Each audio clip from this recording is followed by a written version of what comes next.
Welcome to 40 Days in His Presence. Today is day 36, and I'm reading from Revelation chapter 3, verse 15. I know your works, that you are neither cold nor hot. I could wish you were cold or hot. Near the town that I grew up, there was a mountain called Huckleberry Mountain. Now, I bet you can guess why it was called Huckleberry Mountain. The mountainside was covered with hundreds and hundreds of bushes, which were huckleberry bushes. And my family and I used to go up to this mountain and go huckleberry picking.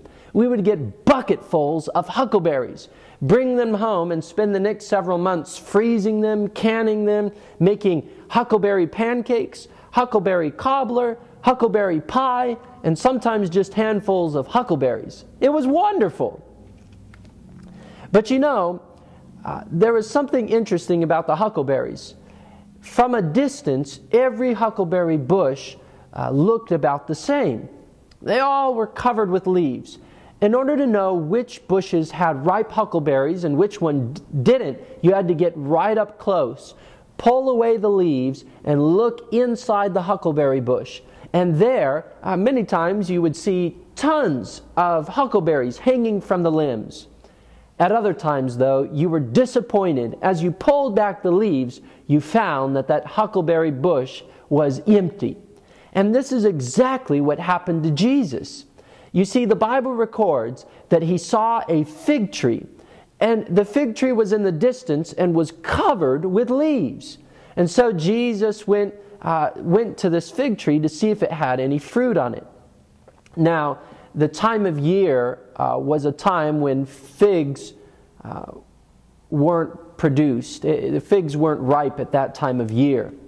But the thing about fig trees is that a fig tree will always produce its fruit before it produces its leaves. So if a fig tree is covered with leaves, you know it has what? It has fruit. And so Jesus looks out over the hill, and even though it's not the season for figs, He sees a fig tree, a lone fig tree that is covered with leaves. And this provides Jesus an important teaching point. Notice what it says in Mark chapter 11, verses 12 through 14. Now the next day, when they had come out from Bethany, He was hungry. And seeing from afar a fig tree having leaves, He went to see if perhaps He could find something on it. When He came to it, He found nothing but leaves, for it was not the season for figs. In response, Jesus said to it, "Let no one eat fruit from you ever again." And His disciples heard it. You know, this story stands out as a very peculiar story in the Bible. You see, everywhere Jesus went, He would heal people. A man would come to Him with a withered hand, and Jesus would restore his hand to perfect health. A man would come to Him with blind eyes, and Jesus would give him sight again. Jesus was known as a healer, as a restorer, never as a curser, never as a bearer of bad news. But notice here that Jesus goes to this fig tree, and He begins searching from its lower branches all the way to its uppermost branches. And as He searches all the way up the fig tree, He finds no figs. And then Jesus does something strange. He curses the fig tree. Why? Why did Jesus curse this fig tree? Well, you see, Jesus was teaching a lesson to His disciples, which would have the greatest impact on their life if they could see a living example, a living picture, which they would never forget. And I guarantee you that they never forgot the withered fig tree.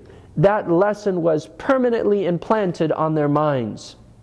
Now, it was true that it was not the season for figs, and it was surprising to see a fig tree that was covered in leaves and yet had no fruit.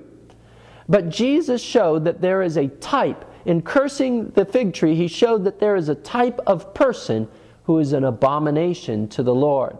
Notice what Revelation chapter 3, verse 15 through 16 says. I know your works, that you are neither cold nor hot. I could wish you were cold or hot. So then, because you are lukewarm and neither cold nor hot, I will vomit you out of my mouth. Did you know that there is a condition that a person can be in that is worse than simply being a sinner? Worse than being a sinner in the sight of the Lord is someone who claims to be a Christian and yet bears no fruit which resembles Christ.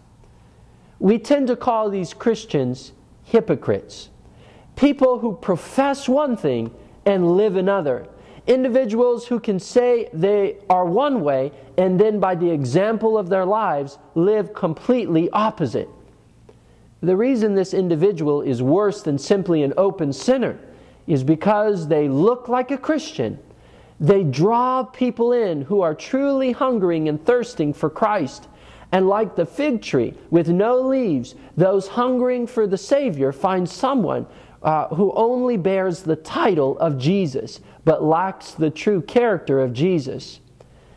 Disappointed, these individuals are repelled from Christ by His false representatives. So not only do these hypocrites damn themselves, but they prevent others from coming to Jesus. Notice what Matthew chapter 23 verse 27 says. Woe to you, scribes and Pharisees, hypocrites! For you are like whitewashed tombs, which indeed are beautiful outwardly, but inside are full of dead men's bones and all uncleanliness. You see, God is looking for authentic individuals. People who are willing to be transparent and honest before men and before God. It is evident that everything that is fake is completely abhorrent to God.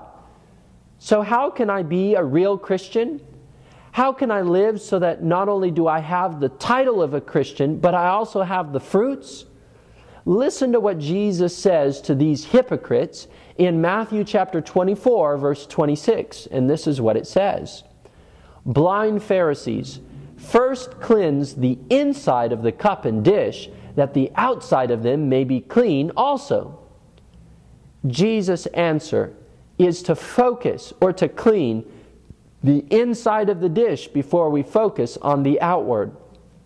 We need internal renewal before we will see authentic outward change. Christ does not want us to focus on the outward aspects of Christianity until the inside is truly clean. It is better to be clothed with rags and have a heart that has been healed by Jesus than to be clothed in a three-piece suit and be filled by a demon. Today, as we open to devotional day 36, we hear the call of Jesus to live an authentic Christian life. Jesus bids us to be real Christians who, when people come to us, they truly find a life that has been touched by Jesus and bears the fruits that resemble the character of Christ. To these hungering and thirsting individuals, we will be like an oasis in the desert. And this is what Christ would like for your life. Let's begin.